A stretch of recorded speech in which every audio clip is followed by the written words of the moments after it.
ডালটা ভালো করে পেস্ট করে নিয়েছি। পেস্ট বলতে খুব মিহি পেস্ট করলে কিন্তু কোনো বড়াই ভালো লাগে না। একটু সময় হাতে নিয়ে ডালটা ভেজাতে হয়। যখন তখন ডাল ভিজিয়ে পেস্ট করলে সেই ডালের বড়া ভালো হয় না, প্রথম কথা। আর একটু বেশি টাইমে ডালটা ভিজিয়ে সেটা দিয়ে বড়া করলে, হালকা পেস্ট করলেও যদি দানা দানাও থাকে সেটা। ডালের বড়াটা ভেজে নিচ্ছি। আলু আর পেঁপেটা একটু জাস্ট খুব আলু কিন্তু গলে যায়নি। হ্যাঁ, আলু পেঁপে একটু হলুদ দিয়ে সিদ্ধ করে নিয়েছি। আলুটা কিন্তু আমি ভাজবো না। কড়াইতে তেল গরম হয়ে গেছে, সাদা জিরা আর গোটা গরম মশলা দিয়ে দিলাম।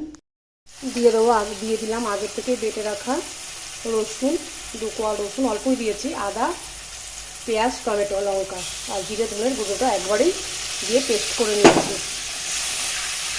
এবারে ভালো করে মশলাটা কষিয়ে নেব। কষিয়ে নেওয়ার পর যখন মশলার থেকে তেল ছেড়ে আসবে তখন আমি মশলার সাথে হলুদটা দিয়ে দিয়েছি আগে। এবার দিয়ে দেবো কাশ্মীরি রেড চিলি, একটু কালার হওয়ার জন্য।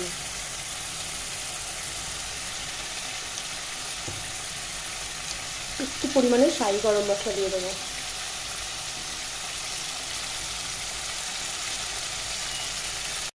দিয়ে দেবো স্বাদ মতো লবণ। মশলা থেকে কিন্তু তেলটা আমার ছেড়ে এসছে, বুঝতেই পারছো। এবার আমি সিদ্ধ করা পেঁপে আলুটা দিয়ে দেবো।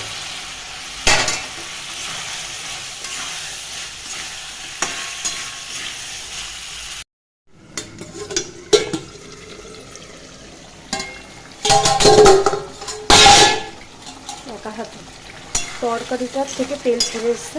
এবার আমি আগের থেকে ভেজে রাখা ডালের বড়াটা দিয়ে দেবো। তেল ছেড়ে এসছে, এবার আমি বড়াগুলো দিয়ে দেবো। এই দেখো, বড়াগুলো দিয়ে দিয়েছি।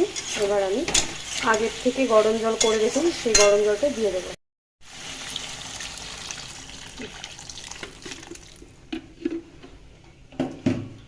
একটু বেশি করে গরম জল দিলাম, যেহেতু এটা বড়ার তরকারি বা বড়ার রসা যাই বলো।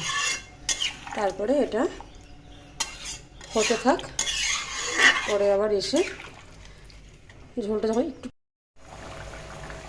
বড়ার তরকারিটা কিন্তু আমার হয়ে এসছে, দেখেছো ঝোল অনেকটা কমে গেছে। আলু দিয়ে পেঁপে দিয়ে বড়ার রসা। এবার একটু ঘি দিয়ে দেবো। ঘিটা শেষ হয়ে এসছে, তো আছে ভেতরে একটু জমে গেছে।